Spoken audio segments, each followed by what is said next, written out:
अभी तक प्रकाशित वाक्य उसका 21वां अध्याय और 10वें वचन से आगे हम लोग देख रहे हैं। तब वह मुझे आत्मा में एक बड़े और ऊंचे पहाड़ पर ले गया और पवित्र नगर यरूशलेम को स्वर्ग से परमेश्वर के पास से उतरते दिखाया। परमेश्वर की महिमा उसमें थी, उसकी ज्योति बहुत ही बहुमूल्य पत्थर अर्थात बिल्लौर के समान यशब की तरह स्वच्छ थी। उसकी शहर पनाह बड़ी ऊंची थी और उसके फाटक और फाटकों पर 12 स्वर्गदूत थे और उन फाटकों पर इस्राएलियों के 12 गोत्रों के नाम लिखे थे। पूर्व की ओर 3 फाटक, उत्तर की ओर 3 फाटक, दक्षिण की ओर 3 फाटक और पश्चिम की ओर 3 फाटक थे। नगर की शहर पनाह की 12 नींवें थी और उन पर मेमने के 12 प्रेरितों के नाम लिखे थे। जो मेरे साथ बातें कर रहा था उसके पास नगर और उसके फाटकों और उसके शहर पनाह को नापने के लिए सोने का एक गज था। वह नगर वर्गाकार बसा हुआ था, उसकी लंबाई चौड़ाई के बराबर थी और उसने उस गज से नगर को नापा तो 750 कोस निकला। उसकी लंबाई और चौड़ाई और ऊंचाई बराबर थी। उसने उसकी शहर पनाह को मनुष्य के अर्थात स्वर्गदूत के नाप से नापा तो 144 हाथ निकली। उसकी शहर पनाह यशब की बनी थी। न यहाँ पर हम लोगों ने देखा 12 के महत्व को। जो नया यरूशलेम नगरी है उसमें बहुत सारी चीजें 12 में आई है। तो मैंने आपको पहले बताया इसमें 12 फाटक थे, फिर 12 स्वर्गदूत थे और उसके बाद जो है 12 प्रेरित थे और उसमें 12 जो है गोत्र भी थे और उसके बाद जो है 12 नाप जो है डायमेंशन उसका था वो 12 था। उसके बाद हम लोगों ने देखा कि उसमें और 12 में बहुमूल्य पत्थर थे, फिर 12 मोती थे और उसके बाद जो है वो 12 तारे थे, स्टार्स थे और उसके बाद 9वां हमने देखा 12 महीने और उसके बाद जो है 12 प्रेरित या एल्डर प्राचीन जिसको कहते हैं और फिर 1,44,000 के बारे में भी हमने देखा। आज हम देखेंगे कि इस नगरी यरूशलेम में जो है 12 फल होंगे, फ्रूट्स। साल के 12 महीने और हर महीने एक फल, यानी कि 12 महीनों में 12 फल लगेगा और इसको हम देख सकते हैं प्रकाशित वाक्य उसके 22वें अध्याय के 2 वचन में। तो स्वर्ग में समय के 12 के सिद्धांत पर स्वर्ग जो है यानी स्वर्ग 12 के प्रिंसिपल पे, 12 के प्रिंसिपल पे आधारित। तो मैंने आपको बताया 7 का प्रिंसिपल कहाँ काम करेगा? पृथ्वी पर। और 12 का सिद्धांत कहाँ काम करेगा? स्वर्ग। तो जिसकी मोस्टली उन बातों का संबंध जिनका स्वर्ग से है हम उसे 12 संख्या में देखते हैं और जिन बातों का संबंध इस पृथ्वी पर, इस दुनिया से है उसे हम 7 में देखते हैं। आइए अगला देखिए क्या है। 12 महीने में 12 महीने और जीवन का जो वृक्ष है वो हर महीने फल देगा, जैसे हमने देखा प्रकाशित वाक्य उसके 22वें अध्याय के 2 वचन में। 12 अंक का सिद्धांत यहाँ पे ही नहीं रुकता है, स्वर्ग में भी नहीं रुकेगा। अगर आप देखें गलतियों 5 उसके 22 और 23 में आत्मा के 9 फल हैं, बाकी के 3 हमें पता नहीं है। केवल 9 फलों का ही वर्णन वहां पर दिया है। पुराने नियम के जो 12 पत्थर और नए नियम के 12 पत्थर एक ही है। ओके, भाषा और अनुवाद की वजह से नहीं, पत्थरों का नाम चेंज हो गया है। मैंने जैसे आपको बताया पुराना नियम हिब्रू और ग्रीक और लैटिन के, इसमें 3 भाषाओं में बाइबल लिखी गई है। नया नियम ग्रीक और लैटिन में लिखा गया है। तो इसलिए ना वो जो पत्थरों के नाम चेंज हो गए हैं, तो इसके लिए अगर आप कहें कि यहाँ पे ये पत्थर लिखा है, नए नियम में ये पत्थर लिखा है, दोनों एक कैसे हैं, तो इसका आर्गुमेंट हमारे पास नहीं है, उसका आंसर नहीं है, क्योंकि समय के आधार पर भाषाएं बदली और बहुत सारी चीजें बदल गई। तो अलग अलग जगह के लोग अलग अलग पत्थरों को अलग अलग नाम से बुलाते हैं। जैसे हम जो है उसको अगर हीरा कहते हैं तो इंग्लिश में उसको डायमंड कहते हैं। तो हीरा कौन सा है, डायमंड क्या है, वो हमें तभी पता चलेगा जब हम दोनों भाषाओं को जानते हो, और यहाँ पर ऐसा नहीं है। अब मेरे साथ निकाले यहेजकेल उसका 28वां अध्याय 14वां वचन। लिखा है तो छाने वाला अभिषिक्त करूब था, ना ध्यान देना, ये शैतान के विषय में शैतान का वर्णन है। तू छाने वाला अभिषिक्त करूब था, मैंने तुझे ऐसा ठहराया कि तू परमेश्वर के पवित्र पर्वत पे रहता था। तू आग सरीखे चमकने वाले मणियों के बीच चलता फिरता था। जिस दिन से तू सृजा गया और जिस दिन तक तुझमें कुटिलता न पाई गई, उस समय तक तू अपनी सारी चाल चलन में निर्दोष रहा। परंतु लेन देन की बहुतायत के कारण तू उपद्रव से भरकर पापी हो गया और इसी से मैंने तुझे अपवित्र जानकर परमेश्वर के पर्वत से उतारा। हे छाने वाले करूब, मैंने तुझे आग सरीखे चमकने वाले मणियों के बीच से नष्ट किया है। सुंदरता के कारण तेरा मन फूल उठा और वैभव के कारण तेरी बुद्धि बिगड़ गई, और मैंने तुझे भूमि पर पटक दिया और राजाओं के सामने तुझे रखा कि वे तुझे देखें। तो यहाँ पर जो है शैतान के पास भी हम देखते हैं प्रेशियस स्टोन है, बहुमूल्य पत्थर। शैतान के पास 9 तरह के जो है पत्थर हैं। अगर आप 13 में देखें, 28-13 में लिखा हुआ है कि तेरे पास आभूषण, माणिक, पद्मराज, हीरा, फिरोजा, सुलेमानी मणि, यशब, नीलमणि, मरकत और लाल रंग के सब भांति के, यानी यहाँ पर जो शैतान के पास पत्थरों का वर्णन किया है वो केवल 9 है। तो क्या फर्क है, इस चीज को ध्यान दें। परमेश्वर की नगरी के 12 पत्थर हैं, शैतान के पास जो वर्णन किया गया है वो 9 है। इसका मतलब यह है कि परमेश्वर की महिमा और शैतान की महिमा, इसमें जमीन आसमान का फर्क है। परमेश्वर के इस पवित्र नगरी में 12 पत्थर और इसमें शैतान के 9। अगर हम देखें परमेश्वर की पवित्र नगरी में जो पत्थरों के नाम आए हैं, उसमें आया है यशब का नाम आया है, नीलमणि आया है, लालड़ी, मरकत, गोमेदक, माणिक्य, पीतमणि, पेरोज, पुखराज, लहसनिये, धूम्रकांत और याकूत, ऐसे करके 12 पत्थरों के नाम यहाँ पर दिए हैं।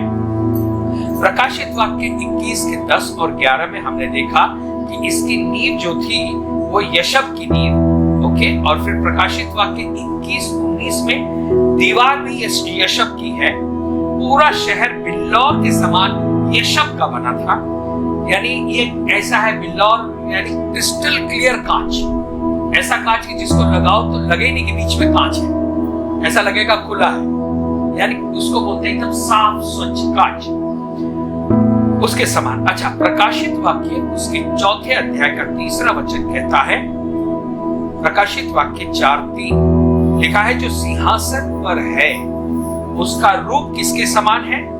यशब के समान, ट्रांसपेरेंट है, यू नो। और यशब जो है वो रूबेन, ये गोत्र का पत्थर है।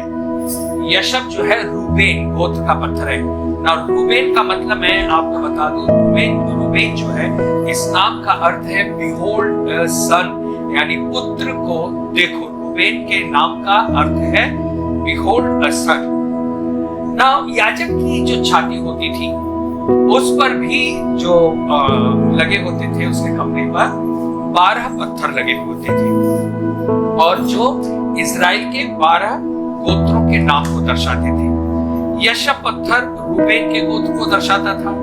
याकूब का पहलौठ जो है ना, रूबेन जो था वो याकूब का सबसे पहला बेटा यानी बड़ा बेटा था ना। रूबेन, इसका ये नाम अगर इसका अर्थ हिब्रू में देखें तो जैसा मैंने आपको बताया, बिहोल्ड ए सन, यानी पुत्र को देखो। तो सिंहासन पर जो बैठा है यशब, जो रूबेन के गोत्र का पत्थर है, ओके।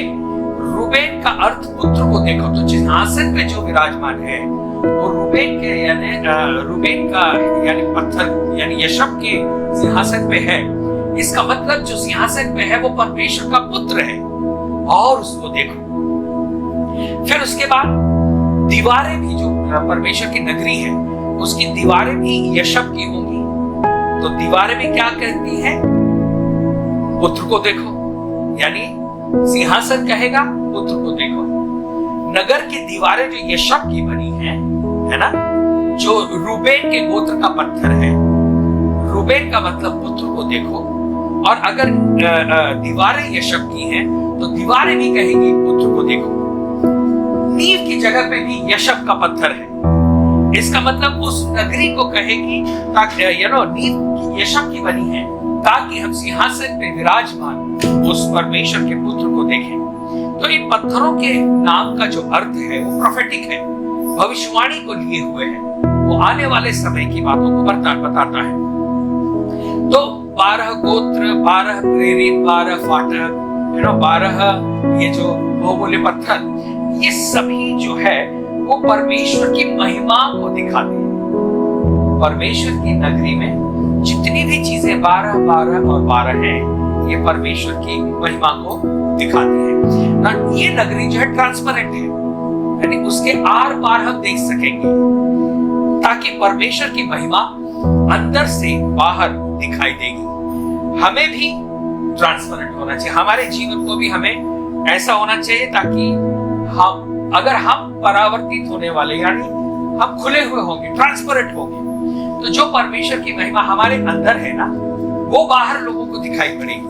और इसीलिए बहुत ही महत्वपूर्ण है कि हम अपने आप को परमेश्वर के सामने खुला रखें, कोई भी पर्दा या कोई भी छुपी हुई चीज नहीं रखें।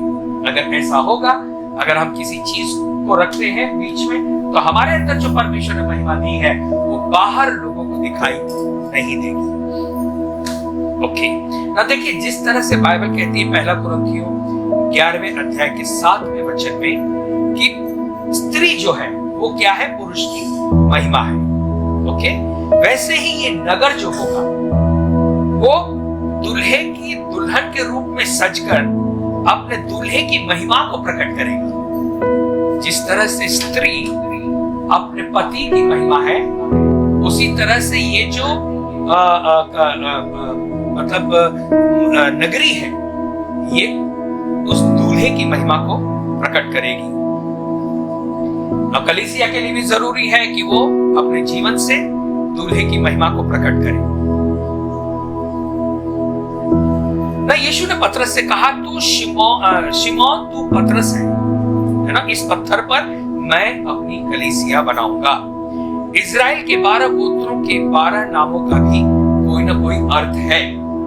अभी हमने देखा जैसे यीशु पतरस जब आया तो यीशु मसीह ने कहा कि तेरा नाम शिमोन है, लेकिन आज से तेरा नाम बदला जाएगा, पतरस रखा जाएगा। तो हम देखेंगे कि प्रभु यीशु मसीह ने कई चेलों के नामों को बदला है, नाम चेंज किए। क्यों? क्योंकि उनके नाम का अर्थ वो होना चाहिए जो इटर्निटी से संबंधित हो, अनंत काल से। कभी कभी हम सोचते हैं क्यों यीशु मसीह ने इनके नामों को बदला है, ये है तो आज से तो ये कहलाया जाएगा।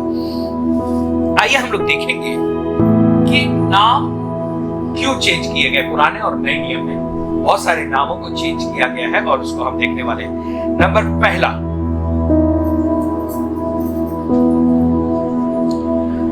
गोत्र के नाम के अर्थ को देख रहे हैं इस समय। इजराइल के 12 गोत्रों के 12 नामों का अर्थ देख रहे हैं।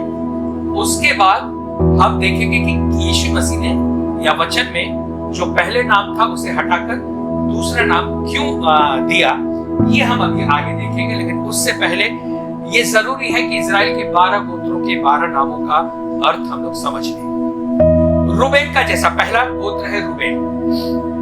रूबेन ये बड़ा बेटा था याकूब का, है ना, पहला बेटा था, और जिसके नाम का अर्थ है, रूबेन का क्या अर्थ है? पुत्र को देखो, behold a son। नंबर दो शिमोन, दूसरा बेटा जो था वो शिमोन था। शिमोन के नाम का अर्थ है सुन लेना, यानी हर्ड, HEARD, हर्ड यानी सुन लेना।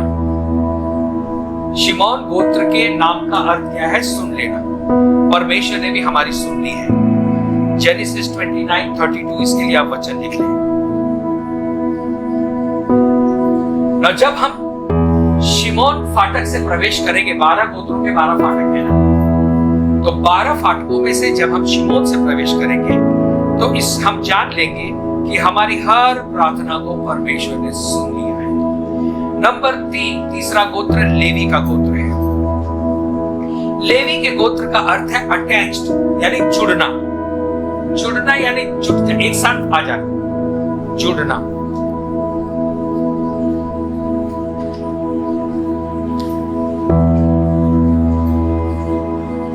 शहर जो दुल्हन है, कलीसिया, जब इस फाटक से प्रवेश करेगी तो जान लेगी कि मेरे दूल्हे ने मुझसे प्रेम किया और अब हम साथ साथ आ गए, यानी जुड़ गए। ओके, इसके लिए वचन लिख ले, यूहन्ना 3:29 यानी 3:29। चौथा गोत्र है यहूदा का, जूडा। यहूदा के गोत्र के नाम का अर्थ है प्रेज, यानी स्तुति करना।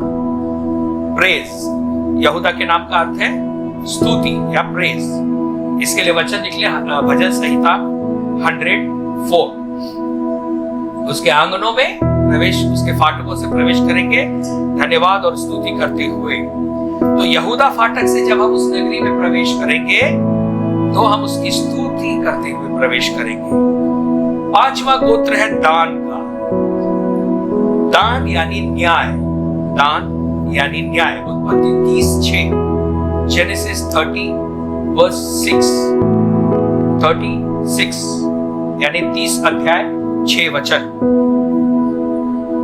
इसका अर्थ है हिंदी में परमेश्वर ने मेरा न्याय चुकाया है। हिंदी में होगा इसका अर्थ परमेश्वर ने मेरा न्याय चुकाया है। और इसको लिख ले उत्पत्ति 18:25, जेनेसिस 18:25, जेनेसिस 18:25। छठवां गोत्र है नफ्ताली का।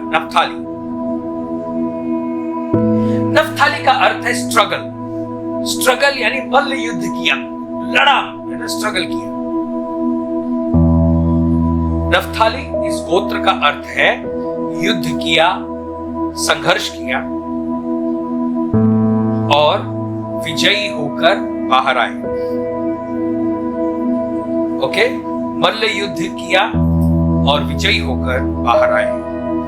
प्रकाशित वाक्य 12वें अध्याय का 11 वचन कहता है कि हमने शैतान पर विजय पाई है। तो हम जो छठवें फाटक से प्रवेश करेंगे वो विजय पाने का फाटक होगा। सातवां गोत्र है गाद का। गाद के नाम का अर्थ है गुड फ्यूचर, अहो भाग्य या भला अच्छा भविष्य, यानी फलदायी होना, आशीषों को पाना। गाद, इसका मतलब गुड फ्यूचर यानी भाग्यशाली होना, भविष्य की। आठवां गोत्र है आशेर का। आशेर का अर्थ है हैप्पी। मैं कितना खुश हूं, जैसे लिया ने कहा ना, मैं कितनी खुश हूं। उत्पत्ति 30:13 में लिया ने कहा मैं कितनी खुश हूं। तो आशेर के अर्थ है खुश या खुशी।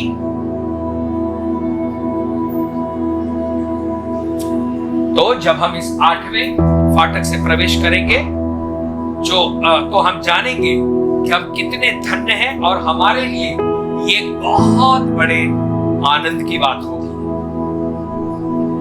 9वां गोत्र है इस्साकार का। इस्साकार, इसका अर्थ है रिवॉर्ड यानी प्रतिफल। उत्पत्ति 30वां अध्याय 18वां वचन, जेनेसिस 30:18। रिवॉर्ड हिंदी में लिखेंगे इनाम, या हमको मजदूरी मिलेगी, हमारे परिश्रम का फल यानी मजदूरी मिलेगी। मत्ती 6:4 में कहता है ना कि परमेश्वर हमें सबके सामने इनाम देगा, या परमेश्वर की ओर से हमें सबके सामने इनाम मिलेगा। 10वां गोत्र है जबूलून का। जबूलून इस गोत्र के नाम का अर्थ है ऑनर, आदर, सम्मान। जबूलून के नाम का अर्थ है आदर, ऑनर। उत्पत्ति 30वां अध्याय 20वां वचन, जेनेसिस 30:20।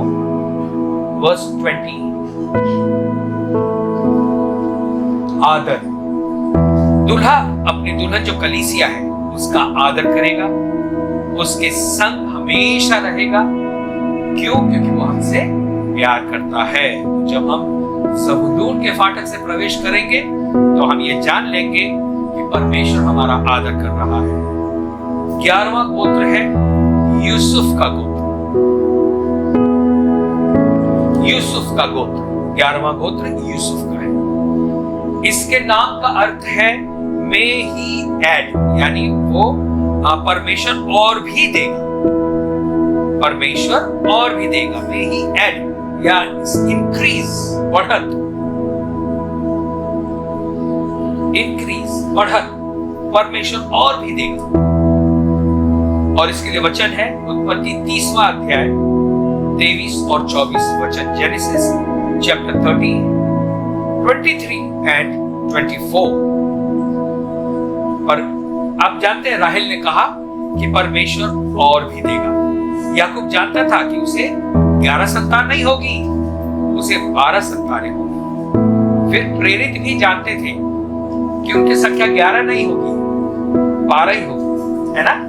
आपको मालूम है, एक जो था उसने फांसी लेकर यहूदा इस्करियोती जब मर गया तो हम देखते हैं कि चिट्ठी डालकर 12वां प्रेरित चुना गया, क्योंकि संख्या 11 नहीं होनी चाहिए, 12 होगी। ओके ना, 12वां गोत्र अंतिम जो है वो बेंजामिन का गोत्र है।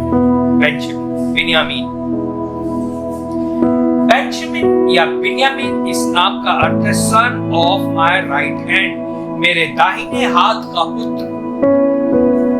Son of my right hand, मेरे दाहिने हाथ का पुत्र। जेनेसिस चैप्टर 35, 18, उत्पत्ति 35, 18, जेनेसिस 35 और 18। मेरे दाहिने हाथ का पुत्र। अभी देखिए, जितने भी याकूब के पुत्र थे ना, अगर आप उनको देखेंगे तो आप पाएंगे कि हर पुत्र का नाम जो है वो स्त्री द्वारा रखा गया। ओके, राहेल ने रखा, लिया ने रखा, स्त्रियों ने उस पर, लेकिन केवल एक 12वां जो पुत्र है बेंजामिन, इसका नाम याकूब ने रखा था। यानी बिन्यामीन या बेंजामिन ही वो नाम है जो उसके बाप के द्वारा रखा गया था। ना प्रेरितों के काम 7वां अध्याय और 56, एक्ट्स चैप्टर 7 वर्स 56।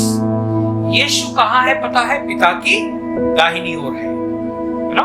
यीशु पिता की दाहिनी ओर है ना। यीशु का नाम दुल्हन ने नहीं रखा है, पिता ने रखा है। उत्पत्ति 35, 18 और 19 को अगर आप देखेंगे तो आप पाएंगे कि बिन्यामीन का जो नाम है वो राहेल ने नहीं, लेकिन याकूब ने रखा है। क्योंकि राहेल मरी और बिन्यामीन पैदा हुआ। Okay, son of my right hand कब पैदा हुआ? जब मां मरी और तब वो पैदा हुआ। केवल इतना ही नहीं, बाकी के सारे पुत्र अलग अलग जगह में पैदा हुए, लेकिन ये जो बेंजामिन था, बिन्यामीन था, मेरा दाहिने हाथ का पुत्र, वो बैतलहम में पैदा हुआ। अब आपको समझ में आ रहा है? यीशु मसीह का प्रतीक है। केवल एक बेंजामिन था जो बैतलहम में पैदा हुआ, केवल एक बेंजामिन ही था लास्ट वाला जिसका नाम उसके पिता ने रखा। तो हमने देखा यीशु परमेश्वर का दाहिना हाथ है और वो बैतलहम में पैदा हुआ। पृथ्वी पर फाटक सकरा है, पृथ्वी पर फाटक सकरा है, लेकिन नगरी के फाटक जो है वो बड़े होंगे। यीशु मसीह ने कहा ना कि सकरा है वो फाटक और सकरा है वो मार्ग जो अनंत जीवन की ओर जाता है। तो यहाँ के जो फाटक है उसमें और स्वर्ग के फाटक में, जो नगरी का फाटक है उसके फाटक में फर्क होगा। यहाँ पे नैरो है लेकिन वहां पे बहुत चौड़े होंगे।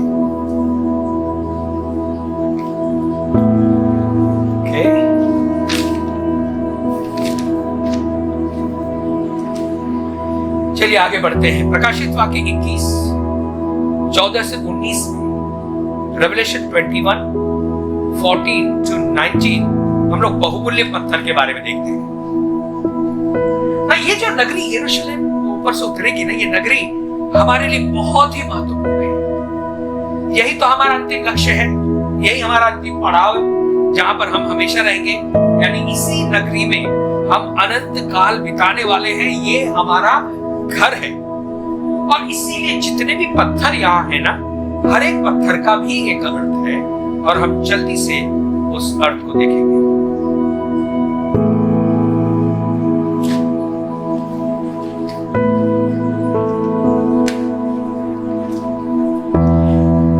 रूबी, ये पत्थर जो है, रूबी पत्थर, ये परमेश्वर की नगरी के फाउंडेशन में है, नींव में है। इसका एक बहुत ही महत्वपूर्ण अर्थ है।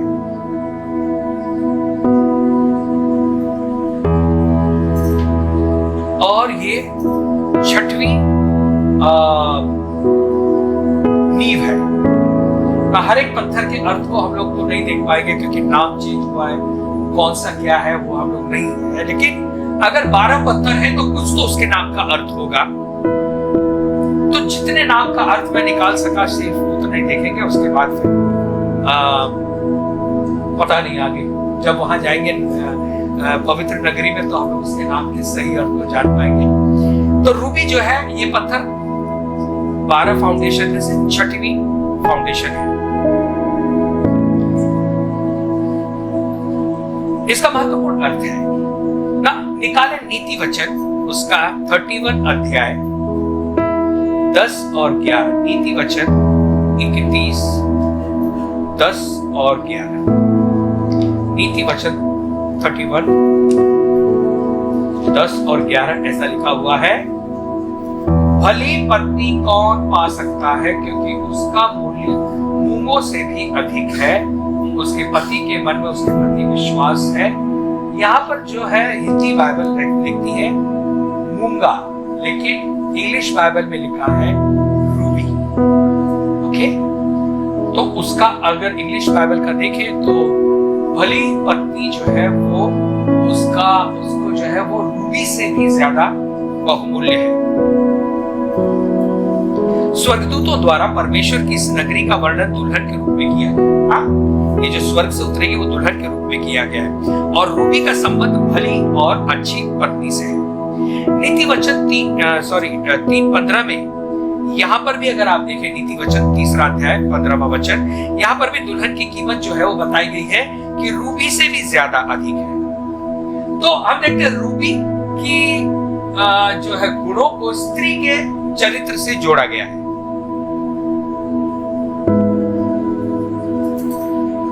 ओके, नाउ एक चीज ध्यान देना, मसीह की दुल्हन जो है वो परमेश्वर की नगरी है, और इस मसीह की दुल्हन की कीमत मूंगों से भी अधिक है, यानी रूबी से भी अधिक है। इसका इतना महत्व है कि परमेश्वर की नगरी की नींव का एक भाग है, यानी ये पत्थर का इतना इंपॉर्टेंस है कि परमेश्वर उसको नींव का एक भाग बना दिया है, क्योंकि मसीह की दुल्हन एक सिद्ध स्त्री है, अच्छे चरित्र की है। यीशु की दुल्हन परफेक्ट ब्राइड है, यानी सिद्ध दूल्हे की सिद्ध दुल्हन है। पहला पत्रस 3 अध्याय 3 और 4 हम पढ़ेंगे। पहला पत्रस उसका 3 अध्याय। पहला पत्रस उसका 3 अध्याय 3 और 4 वचन। यहाँ पे लिखा है, तुम्हारा श्रृंगार दिखावटी न हो, अर्थात बाल गूंथना और सोने के गहने और भांति भांति के कपड़े पहनना, वरन तुम्हारा छिपा हुआ और गुप्त मनुष्यत्व, नम्रता और मन की दीनता की अविनाशी सजावट से सुसज्जित रहे, क्योंकि परमेश्वर की दृष्टि में इसका बहुत ही मूल्य है। यहाँ पर पत्रस जो है वो अपनी पत्नी में ये लिखता है, इसका मतलब ये नहीं स्त्री अपने को सजाए नहीं ना, उन्हें सजाना है, पवित्र आत्मा हमें सजाता है। तो अगर आप कोई आभूषण पहनते हैं इसका नहीं, लेकिन यहाँ पे पत्रस कहता है कि मसीह की कलीसिया होने के नाते बाहरी दिखावटी सजावट से बेहतर ये होगा कि अंदरूनी सजावट हो, यानी कि जो दुल्हन परमेश्वर की कलीसिया है वो कैसे अपने आप को सजाए, तो वो जो है अपने स्वभाव से, अपने चरित्र से। तो पत्रस ये नहीं कहता कि स्त्रियां गहने नहीं पहने, पतरस ये कहना चाहता है कि स्त्री की सुंदरता आभूषणों पर आधारित नहीं है, गहने पर आधारित नहीं है, लेकिन स्त्री के अंदर जो अच्छा मन होता है, अच्छा स्वभाव होता है, अच्छा चरित्र होता है, वही उसे सुंदर बनाता है। यानी कि बाहरी श्रृंगार जो है वो पति को आकर्षित कर सकता है, लेकिन ये आकर्षण हमेशा बना नहीं रहेगा। स्त्री का स्वभाव इस आकर्षण को पति के मन में बनाए रखेगा। सिद्धो है, सजावट करके ओके उस समय वो अट्रैक्ट हो सकता है, लेकिन उस स्त्री का जो स्वभाव है वो उसके पति के मन में जगह बनाए स्वभाव की वजह से। तो स्त्री का स्वभाव इस आकर्षण को पति के मन में बसाए रखेगा। अच्छा पति अपनी पत्नी की बाहरी सुंदरता से ज्यादा अंदर की सुंदरता को चाहता है। अंदर की सुंदरता के साथ अगर बाहर की भी सुंदरता, वो अलग बात है, लेकिन महत्वपूर्ण क्या है? स्त्री कितनी भी सुंदर हो, लेकिन अगर स्वभाव ठीक नहीं है, झगड़ा है ना, तो उस समय अट्रैक्ट हो सकता है, लेकिन बाद में वो सुंदरता किसी काम की नहीं। और इसीलिए मन की सुंदरता जो अंदर की है वो सबसे ज्यादा महत्वपूर्ण है। मसीह की दुल्हन, परमेश्वर की जो नगरी है ना, वो मसीह की दुल्हन है। उसकी सुंदरता बहुमूल्य पत्थरों से नहीं आती, क्योंकि इन पत्थरों में खुद की कोई चमक नहीं होती, इनमें अपना अंदर का प्रकाश नहीं होता। वैसे ही नई यरूशलेम में परमेश्वर के अलावा और किसी चीज का प्रकाश नहीं होगा, क्योंकि वहां सूर्य और चंद्रमा नहीं है। मेमना इस नगर की ज्योति होगा। तो ये तो रूबी और अन्य पत्थर की चमक, उसकी अपनी जितने भी बहुमूल्य पत्थर हैं उनकी अपनी चमक नहीं है। ये सारी चमक जो है वो दूल्हे के द्वारा यानी परमेश्वर के द्वारा है। ये चमकती है क्यों? क्योंकि इसमें परमेश्वर निवास करता है। आप और मैं अगर चमक रहे हैं तो उसमें हमारी चमक नहीं है। कई बार हम सोचते हैं मेरी वजह से मैं इतना अच्छा बोल लेता हूँ, या मैं ये कर लेता हूँ, मैं बड़ा पास्टर, मैं पास्टर हूँ। ये सारी बकवास है। अगर हम बहुमूल्य पत्थर परमेश्वर ने हमें नगरी में बनाया है, तो ये कभी ना सोचे कि मेरी वजह से। जो चमक आप मुझ में देख रहे हैं, जो चमक मैं आप में देख रहा हूं, ये इसलिए है क्योंकि जगत की ज्योति आपके अंदर है। और इसीलिए फिर परमेश्वर का निवास इस नगरी में होगा। और बताया दूल्हा और दुल्हन एक तन होंगे, यानी परमेश्वर का निवास अपने लोगों के अंदर है। जब परमेश्वर हमारे अंदर है, इसका मतलब मैं और परमेश्वर, या मैं जो दुल्हन और मेरा दूल्हा, हम एक तन हो गए, एक शरीर हो गए। और परमेश्वर की उपस्थिति इस नगरी को सुंदर बनाती है। ध्यान देना, बहुमूल्य पत्थरों से नगरी सुंदर नहीं बनी है, ये क्योंकि उसमें मेमना होगा सिंहासन में, इसलिए वो सुंदर है। अगर मेमना नहीं हो तो बहुमूल्य पत्थरों में जैसे चमक नहीं है तो वो बेकार है, ठीक वैसे ही अगर मेमना नहीं है तो उसकी भी चमक बेकार होगी। आप देखें, ये जितने भी पत्थर होते हैं इनका अपना प्रकाश नहीं होता है। सूरज का प्रकाश उस पर पड़ेगा और तब उनकी चमक बाहर निकलेगी। अगर आप कोई बहुमूल्य पत्थर खरीदने के लिए ज्वेलर के पास जाए तो आप देखेंगे ढेर सारी लाइटें लगा के रखते हैं, वो आपको डायमंड दिखाएंगे। वही चीज जो आप ज्वेलर की दुकान में देख रहे हैं, उस पत्थर को लाके घर में देखो आप लाइट बंद करके, तो आपको लगेगा पता नहीं इतना पैसा देके मैं ये क्या खरीदने वाला। तो जब तक बाहर की लाइट नहीं हो तब तक इन पत्थरों का अपना खुद का कोई भी प्रकाश नहीं है। मैं बता दूं, आप और हम जो सुंदर हैं इसलिए क्योंकि मसीह जो महिमा की आशा है वो आप में और मुझ में निवास करता है। फिर हमने देखा शैतान के पास भी तो बहुमूल्य पत्थर है ना, 9 पत्थर है, लेकिन शैतान का जो गवर्निंग सिस्टम है उसमें एक पत्थर आप नहीं पाएंगे, वो है रूबी। शैतान के जो 9 पत्थर हैं उसमें रूबी ये नहीं होता। शैतान के राज्य की जो शैतान का राज्य जो है वो केवल परमेश्वर के राज्य की नकल करता है, वो अपने आप को परमेश्वर के जैसा बताता है। रूबी नहीं है उसके पास। क्यों रूबी नहीं है? क्योंकि रूबी का अर्थ है भली स्त्री से, ओके। और शैतान के पास भली स्त्री नहीं है। मैंने आपको बताया शैतान के पास क्या है, वो बड़ी वेश्या है। ओके, और इसीलिए शैतान के पास रूबी के पत्थर नहीं। ना दुल्हन और वेश्या में अंतर है। दुल्हन के संबंध का आधार सच्चा प्रेम होता है और वेश्या के संबंध का आधार स्वार्थ, पैसा होता है। उसका प्रेम केवल पैसों तक ही सीमित होता है। तो हमें अपने आप को चेक करना है कि मैं जो यीशु मसीह से प्यार करता हूं वो क्यों करता हूं? क्या इसलिए कि मुझे कुछ मिले? क्या इसलिए कि मेरा नाम हो? क्या इसलिए कि सभी मेरी बढ़ाई करें? क्या है? स्वार्थ है तो मैं कहां आ गया? लेकिन अगर मैं सच्ची दुल्हन हूं तो मेरा प्रेम जो मेरे दूल्हे के प्रति है उसमें कोई स्वार्थ या मतलब नहीं होगा। ऐसा है। शैतान का जो तरीका है ना, सिस्टम है, वो परमेश्वर के सिस्टम के जैसा या परमेश्वर की नगरी के जैसा दिखाई देने की कोशिश करता है, प्रयत्न करता है। जो झूठी कलीसिया है वो सच्ची कलीसिया दिखाई देने की कोशिश करती है जबकि वो नहीं है। आप देखिए, झूठी कलीसिया में भी लोग जो है वो सेवा की भावना से आगे नहीं आना चाहते, वो पद पाने के लिए आना चाहते हैं।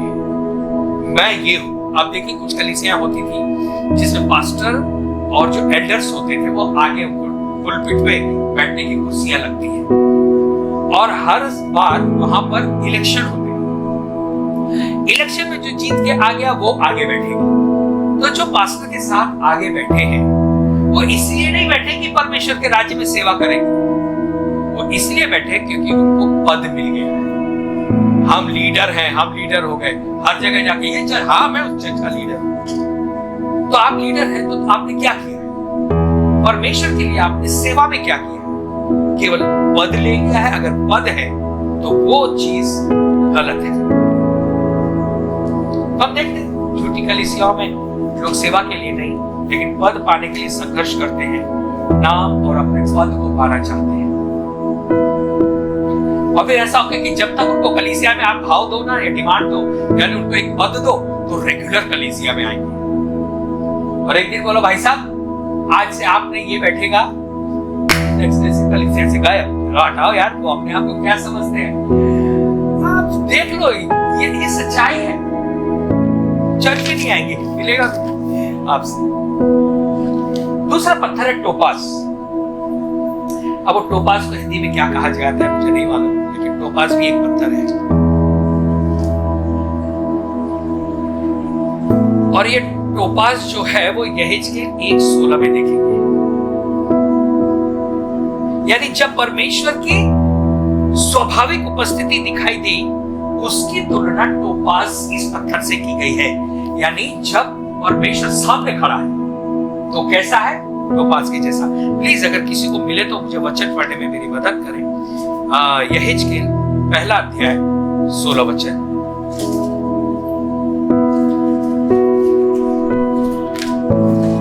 यहेजकेल 1:16। यहां पर ऐसा लिखा है,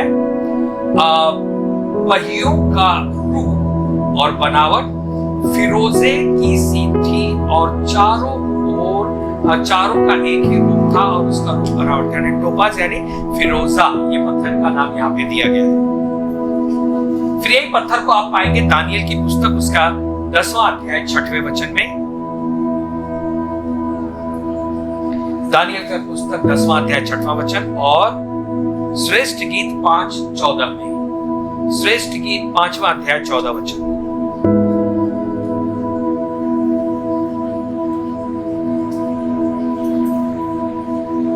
एक चीज ध्यान देना, यरूशलेम नगरी यह कोई अद्भुत किस्सा या कहानी नहीं है कि किसी ने बैठकर बना दिया है, बल्कि ये एक सच्चा स्थान है। कोई चीज वास्तव में सत्य है हम कैसे जान सकते हैं? ध्यान दें कि वचन कहता है कि पतरस ने वचन क्या कहता है? परमेश्वर ने कुछ नहीं में से सब कुछ बनाया है। ओके, कुलुसियों 1:16 में लिखा हुआ है, यानी पहले कुछ भी नहीं था, फिर परमेश्वर ने बनाया ठीक उसी तरह से जो कुछ नहीं था, और जो परमेश्वर ने बनाया है अब हम उसको छू कर देखते, उसमें रहते हैं, उसका आनंद लेते हैं। जो नहीं था वो हो गया, ठीक उसी तरह से जो नगरी नहीं है, परमेश्वर उसको वचन के द्वारा बनाएगा, ऐसी स्वर्गीय नगरी भी होगी।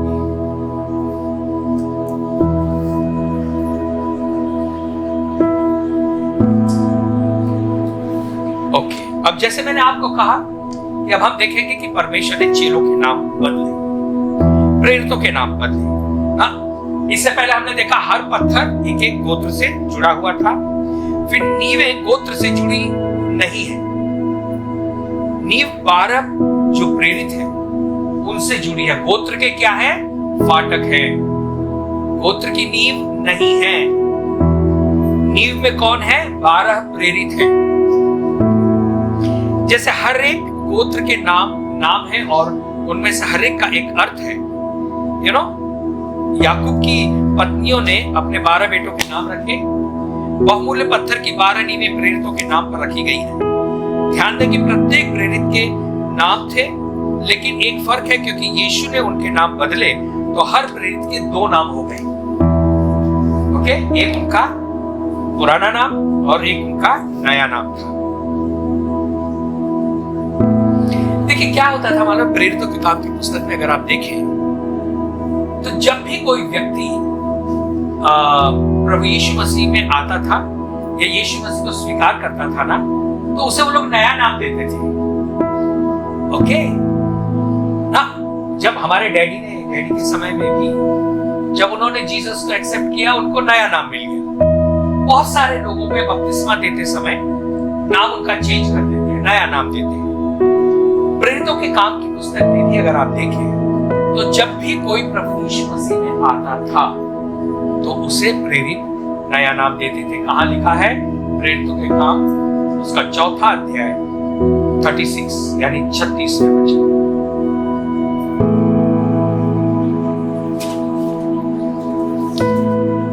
यहां पर हम देखते हैं जो यूसुफ था उसका नाम बरनबास हो गया, है ना। बरनबास का अर्थ है सन ऑफ इंकरेजमेंट, यानी उत्साहित करने वाला पुत्र।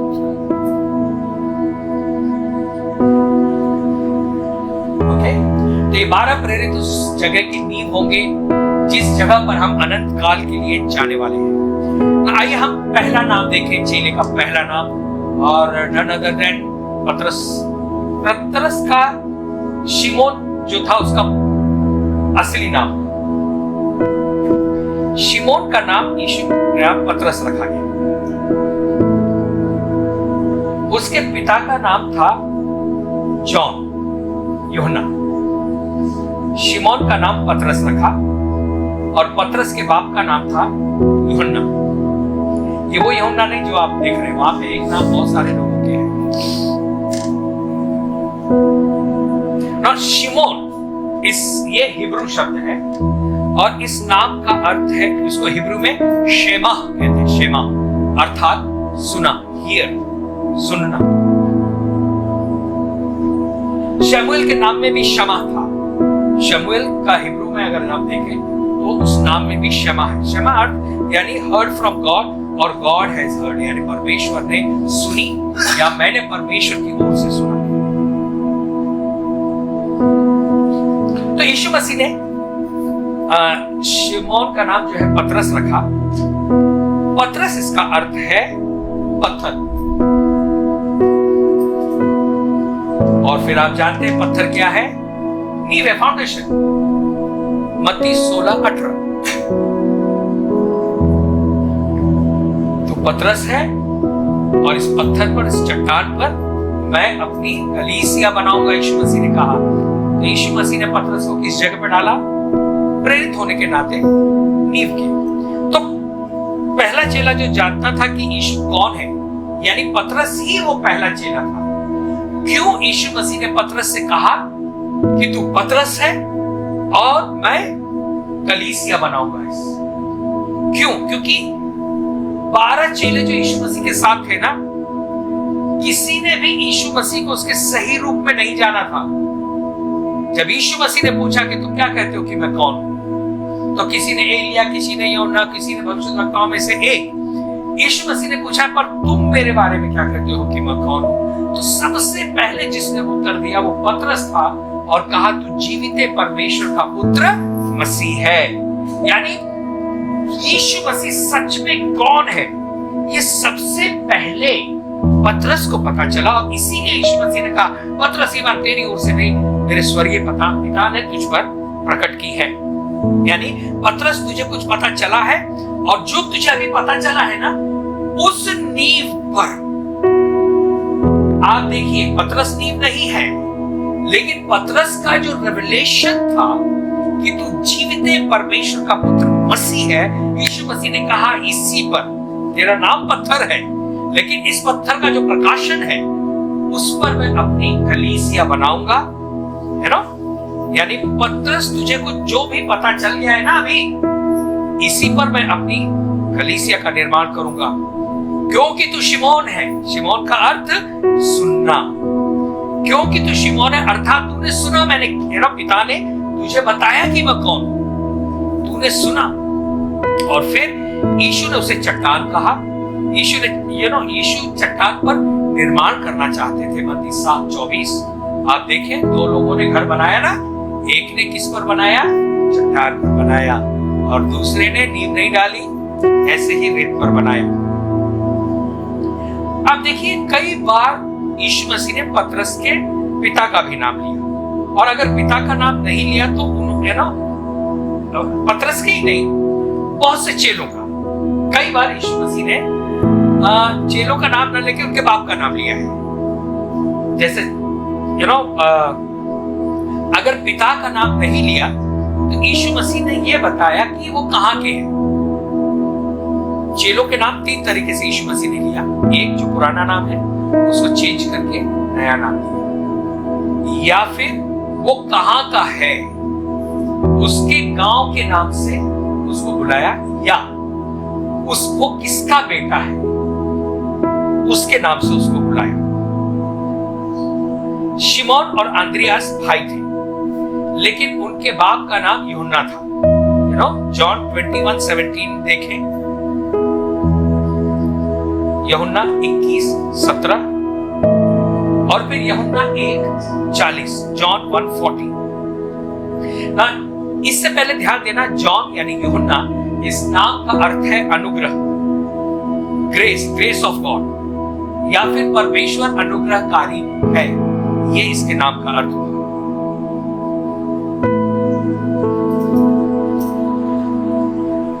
तो इसका अर्थ हुआ कि उसने सुना, और ये जो पतरस ने सुना, ये रेवलेशन या ये प्रकाशन नींव बनी, और उसे ये सब किसके द्वारा प्राप्त हुआ?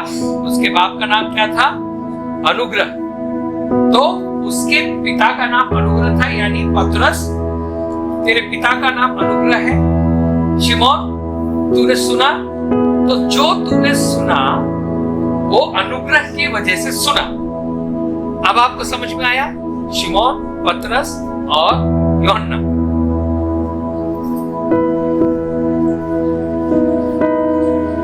आप देखो, उसको योना के पुत्र भी कहा है, योना का पुत्र, लेकिन योना अर्थात यूहन्ना। योना जो था, उसको जिसको योना कहा वो यूहन्ना है ना। उसको कहा ना, पतरस तू योना का पुत्र है। योना यानी यूहन्ना, यूहन्ना। दूसरा पुत्र था अंद्रियास, दूसरा चेला या प्रेरित था एंड्रू, अंद्रियास।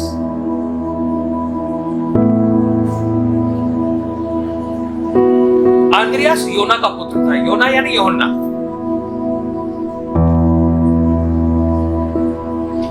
अंद्रियास इस नाम का अर्थ है मैनली, यानी मानवीय, इंसानी।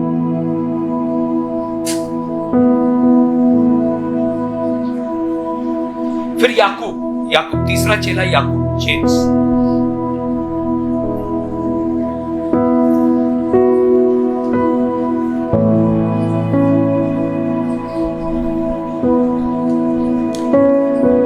इसका नाम जो है वो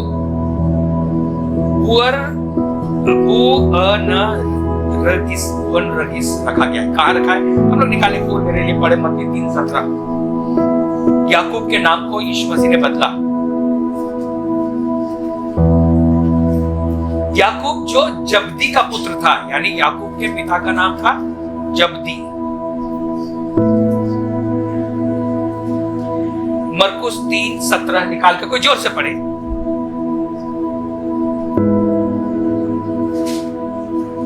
जल्दी 3:17 मरकुस 3 अध्याय 17वां वचन। हाँ, बुअनरगीस रखा। बुअनरगीस इसका मतलब गर्जन के पुत्र। ओके, यीशु मसीह ने नाम बदला। उनके पिता का नाम था जब्दी का पुत्र, है ना, याकूब। गिफ्ट ऑफ गॉड, जब्दी मतलब गिफ्ट ऑफ गॉड, परमेश्वर का वरदान। 5वां चेला था फिलिपुस।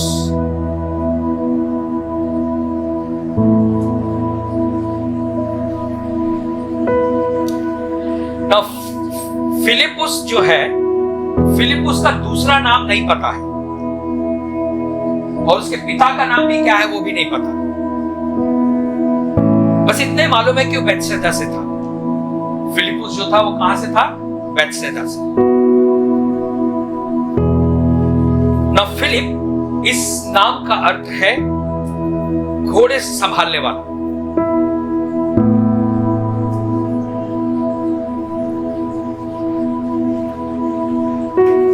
और Bethsaida house of fisherman. Bethsaida के नाम का अर्थ है मछुआरों का घर।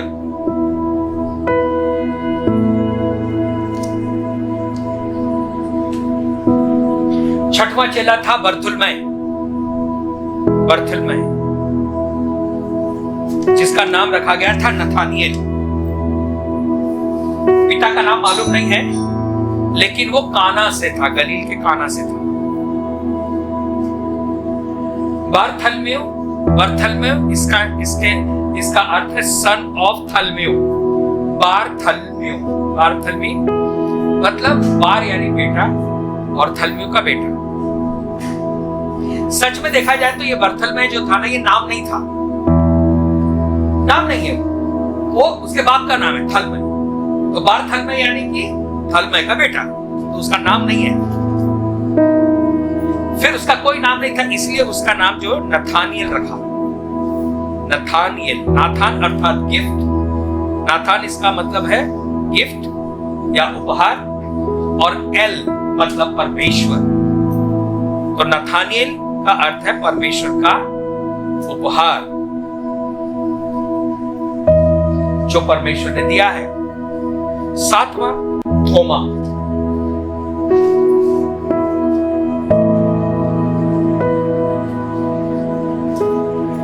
थोमा जो दिदमुस भी कहलाता है। थोमा का दूसरा नाम चेंज नहीं किया है। उसका नाम दिदमुस। दिदमुस इसका मतलब है जुड़वा, एक जैसा लगने वाला। जैसे दो जन एक जैसे लगेंगे तो उनको कहेंगे ये दिदमुस है। दिदमुस इसका मतलब एक, दोनों एक जैसे दिखते हैं। उसे जुड़वा कहा गया थोमा, थॉमस, क्योंकि उसकी मुलाकात यीशु से होने के बाद वो भी यीशु जैसा हो गया था। ये वही थोमा है जिसने डाउट किया था। तो क्या हुआ, जब उसकी मुलाकात यीशु मसीह से हुई तो उसका व्यवहार, उसका बोलना, उसका अपीयरेंस यीशु मसीह के जैसा लगता था, और इसीलिए लोग उसको दिदमुस बोलते थे, यानी यीशु मसीह के जैसा।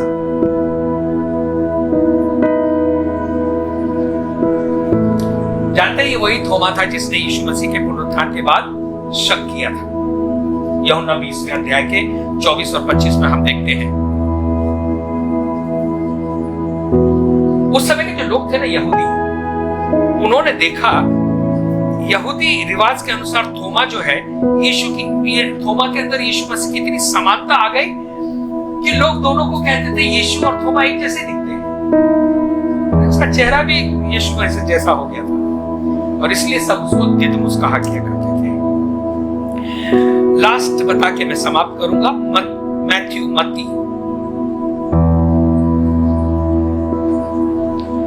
मत्ती का दूसरा नाम लेवी रखा गया।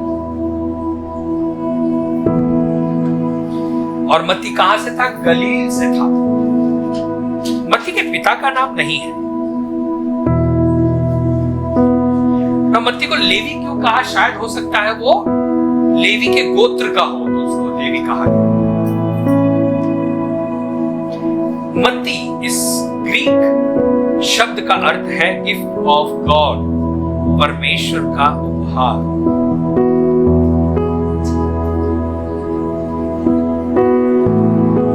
अब देखेंगे कई चेलों के नाम जब यीशु मसीह ने बदले, या उनके पिता के नाम से उसको पुकारा गया, या उनके शहर के नाम से पुकारा गया, हर नाम का अर्थ जो है वो गिफ्ट ऑफ गॉड से मिलता जुलता रहेगा।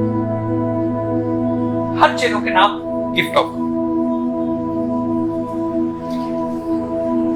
ना शिमोन, उसका नाम था जेलोट, पिता का नाम मालूम नहीं।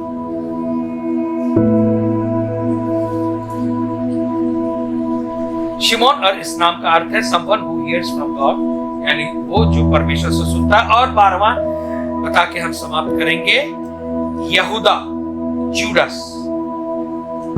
यहूदा इस्करियोती जानते हैं ना, 30 चांदी के सिक्के वाला।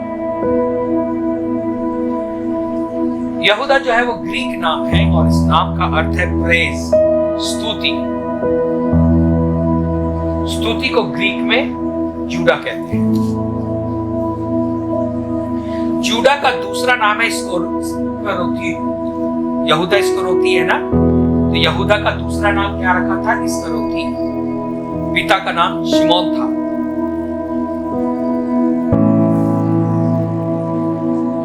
तो इस्करियोती, इसका मतलब इस्करियोत एक जगह थी, शहर था, और उस शहर के नाम से उसका नाम इस्करियोती पड़ा। हमने 12 चेले के नाम देखे और उस नाम का अर्थ देखा हमने। पर जब हम परमेश्वर की नगरी की बात कर रहे हैं ना, तो यहूदा इस्करियोती तो मर गया ना, तो एक और चेला आया, यानी 13वां चेला आया।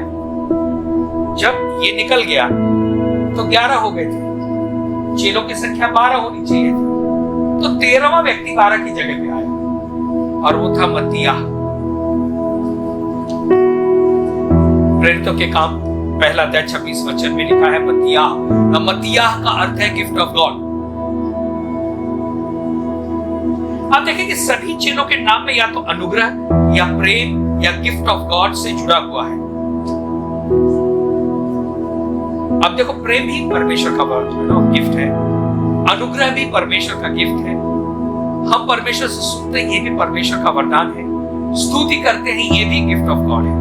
क्योंकि ये प्रेरित ना अनुग्रह, प्रेम परमेश्वर का ऐसा वरदान थे जो कलीसिया को दिया गया। जितने आत्मा के वरदान थे, हर प्रेरित उसमें से एक को दर्शाता था और आत्मा के वरदान दिए गए। ग्रेस ऑफ गॉड यानी परमेश्वर के अनुग्रह को ग्रीक भाषा में कैरिस्मा कहते हैं, कैरिस्मा, और उसी से शब्द बना है charismatic. Charismatic means gift of grace, यानी अनुग्रह का वरदान। कैरिस्मेटिक यानी ग्रेस गिफ्ट, केवल अनुग्रह का वरदान तुम्हारे लिए दिया गया है। तो हमने देखा 13वां जो चेला था वो यहूदा की जगह मत्तियाह आया। यहूदा ही एक ऐसा चेला था जो गलील का नहीं था, बाकी सब चेले गलील से थे। हम यहाँ देखते हैं कि यीशु ने उन चेलों को चुना जिनके नाम में गिफ्ट ऑफ गॉड था, या फिर अगर गिफ्ट ऑफ गॉड नाम नहीं था तो उनका नाम उसने बदल दिया। इसका अर्थ ये था कि ये प्रेरित वो है जिसे परमेश्वर ने कलीसिया को गिफ्ट के रूप में दिया है। They are the foundational gift, बुनियादी उपहार। ये वो उपहार है जिसे परमेश्वर ने कलीसिया को दिया है, जिस पर या तो जिस प्रेरितों पर वो नींव रखने, मतलब नींव रखी जाएगी परमेश्वर की नगरी की, या दूसरे शब्दों में ये वो नींव बनेंगे जिस पर परमेश्वर की नगरी बसाई जाएगी। ओके, लेकिन आज क्या होता है, कोई भी व्यक्ति अपने नाम को अपोस्टल रख लेता है, अपोस्टल बिगाड़ कर रख लिया, और लोग आप देखेंगे apostle so and so, apostle so and so, लेकिन प्रेरिताई की सेवकाई क्या है वो मालूम नहीं। यदि कोई से अपने पद का नाम अपोस्टल देता है तो इसका अर्थ ये नहीं कि वो चुने हुए 12 प्रेरितों में गिना जाएगा, यानी वो 13वां अपोस्टल होगा, उसके बाद ये वाला 14वां होगा, 15वां होगा। नो, 12 प्रेरितों के अलावा 13, 14, 15 कोई नहीं आएगा।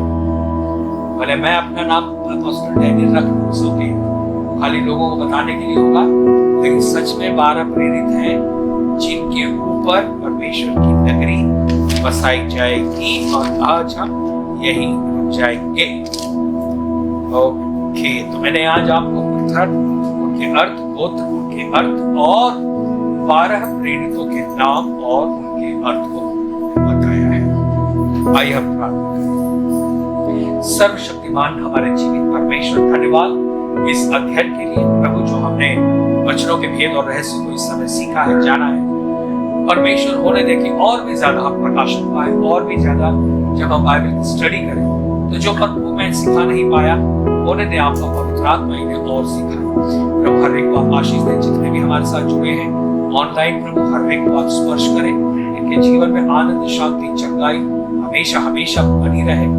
प्रकाशित वाक्य की पुस्तक का जैसे हम अध्ययन कर रहे हैं, तो इस पुस्तक के पढ़ने वाले को आपका वचन कहता है कि वे धन्य है जो इस भविष्यवाणी की पुस्तक को पढ़ते हैं। प्रभु, हम इस स्टडी के द्वारा, आपके द्वारा धन्य लोग कहलाए जाते हैं। इसके लिए हम आपका धन्यवाद देते हैं। प्रभु, हर एक को आपके हाथ में देते हुए ये प्रार्थना प्रभु यीशु मसीह के नाम से मांगते हैं, आमीन।